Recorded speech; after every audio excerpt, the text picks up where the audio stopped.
Sir ये क्या वारदात हुई है जो कैंट में हत्या हुई है? देखिए, एक व्यक्ति है जिनको 3 अज्ञात लोगों द्वारा गोली मारी गई और अस्पताल में उनको मृत घोषित कर दिया गया है। ये इनकी शिनाख्त जो है वीरेंद्र ठाकुर के नाम से हुआ है। ये मूलतः बिहार के रहने वाले बताए जा रहे हैं और यहीं रह रहे थे और काफ़ी दिन से बीमार चल रहे थे। तो इनके घर में ये लोग प्रवेश करते हुए इनको गोली मारी और तुरंत डीवीआर लेते हुए फरार हो गए हैं। जांच पड़ताल की जा रही है। जैसे ही मामला सामने आगे बढ़ेगा, तथ्य सामने आएंगे, उस अनुसार कार्रवाई की जाएगी। सर ये क्या करते थे?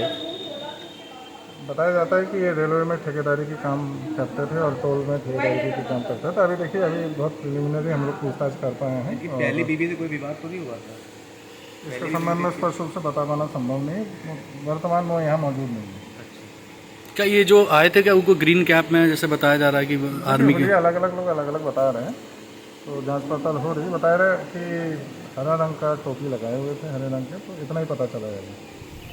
लखनऊ के कैंट इलाके में वीरेंद्र ठाकुर के घर आए पुलिस के भेष में बदमाशों ने उनकी हत्या कर दी। हत्या करने के बाद वह बदमाश बड़ी आसानी से भाग निकले और पुलिस केवल लकीर पीटती हुई नजर आई। हम आपको उस घर की तस्वीर दिखाएंगे जिस घर में यह वारदात हुई। वीरेंद्र ठाकुर जो है इसी घर में रहते थे। मूल रूप से वो बिहार के रहने वाले थे। अभी तक जो भी जानकारी मिली है उसमें ये बताया गया है कि बिहार में भी इनके कई ठेके हैं और बिहार में इनके खिलाफ कई मुकदमे भी दर्ज थे। जिस तरीके से बात की जाए, लखनऊ वो आए, लखनऊ में भी उनके ऊपर साल 2019 में आलमबाग इलाके में हमला किया गया। और जो ये घटना हुई, घटना की अगर बात की जाए तो इस घटना को लेकर 5 महीना पहले ही वीरेंद्र ठाकुर को इस बात का अंदेशा हो गया था, जिसके बाद से ही उन्होंने अपनी सुरक्षा बढ़ाई थी। सुरक्षा बढ़ाने की बात की जाए तो हम आपको दूसरी जो तस्वीर दिखाएंगे, आप घर में लगे सीसीटीवी कैमरे देख रहे होंगे। जो घर में आप देखेंगे छज्जे पर भी कैमरा लगा हुआ है। छज्जे के साथ साथ यहाँ पर 3 गार्ड बैठे थे, जबकि 2 गार्ड गेट पर रहते हैं, 1 गार्ड छज्जे पर से पूरी निगरानी करता है। बहरहाल जो बात की जाए कि ये जो वीरेंद्र ठाकुर है, वीरेंद्र ठाकुर को इससे पहले हनी ट्रैप मामले में भी फंसाने का प्रयास किया गया था, जिसमें पुलिस ने कई गिरफ्तारियां भी की थी। गिरफ्तारी करने की बात की जाए, जिस तरीके से जीआरपी पुलिस ने इस मामले को दर्ज किया था, उस मामले के दर्ज होने के बाद ही यह खुलासा हुआ था कि वीरेंद्र ठाकुर ने लखनऊ आकर अपना नाम बदल लिया था, जिससे कि उसकी पहचान छुपी रहे। बहरहाल जिस तरीके से ये जो घटना हुई है, घटना का जो अंदेशा था, उस अंदेशे के आधार पर सुरक्षा भी बढ़ाई गई, लेकिन सुरक्षा बढ़ाने के बाद भी इस घटना को बदमाश बड़ी आसानी से अंजाम दिए। जिस तरीके से कई अभी जो खुलासे हुए हैं, उसमें जो पत्नी की बात की जाए, जो पत्नी ने पुलिस को बयान दिया है, उसमें बताया कि गार्ड ने जिस तरीके से दरवाज़ा खोला था, बाहर पुलिस के बेस में जो लोग थे वो पहुँचे, उन्होंने पुलिस का अपना परिचय दिया, तब दरवाज़ा खुला। तस्वीर आप देखेंगे, जो आपको दरवाज़ा दिख रहा होगा किचन के बगल वाला, उसी कमरे में वीरेंद्र ठाकुर लेटे हुए थे। पत्नी नहा करके बस निकली हुई थी, लेकिन जब पुलिसकर्मी की बात आई तभी। लेकिन इसमें एक देखने वाली बात ये रही कि जो पुलिस के बयान के तौर पर अभी तक जो सामने आया, उसमें देखने वाली बात ये रही कि जो सुरक्षाकर्मी गार्ड थे, आखिर उन गार्डों ने पुलिस का नाम सुनते ही अपने शस्त्र क्यों छुपा दिए?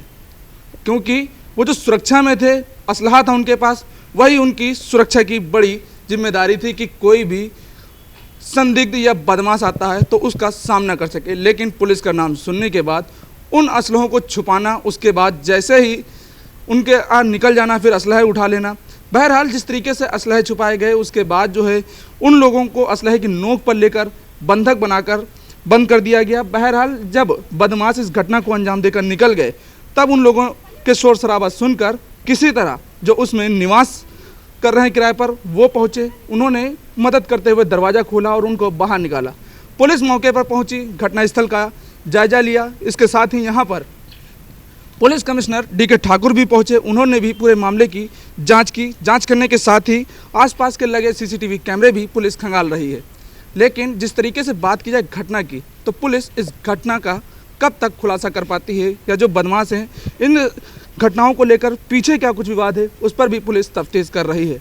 पुलिस का अंदेशा है कि साल 2019 में जो घटना हुई थी उससे भी पुलिस अपनी कड़ी जोड़ रही है, तो वहीं बिहार के मामले की जो कड़ियां हैं उसको भी जोड़ते हुए इस घटना की तलाश कर रही है। देखना ये होगा।